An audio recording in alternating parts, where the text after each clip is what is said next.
سلام عزو السلام تانا يبصحكم اب استفالالي خورنا عجافات عالم كينكم لايك شير سبسكرايب نداغبركم مدباتنا امكتال اتركبو زخبركمن زخبركنن سلام تانا بمقدام ناب اواناو زينا خساغاغركم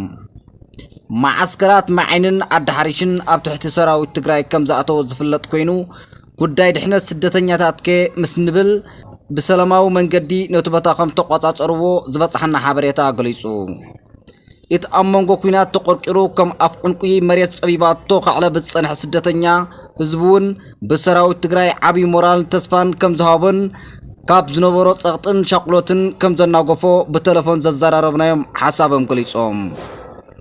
እቲ ህዝቢ በት ዝሓለፈ ሽግራት ተሰናቢዱ ኣብ ዓቢ ስጋት እኳ እንተነበሮ ሰራዊት ትግራይ ግን ናይ ኣጆኻ ድምቕ ዝበለ ኣወንታዊ ሞራል ብምሃብ ከም ዘረጋግዎ ተቐመጡ ክልቲኡ መዓስከራት ምስገኖም ገሊጾም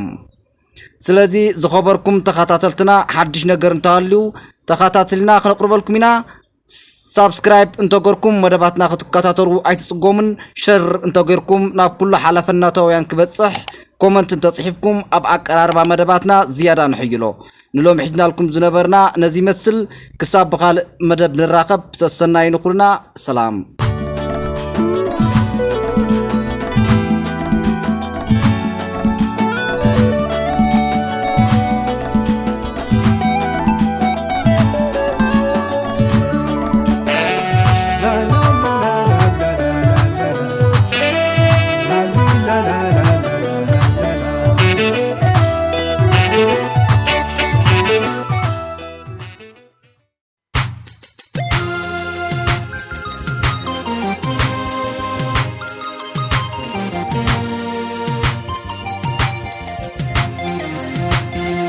ጋዶ ዘመና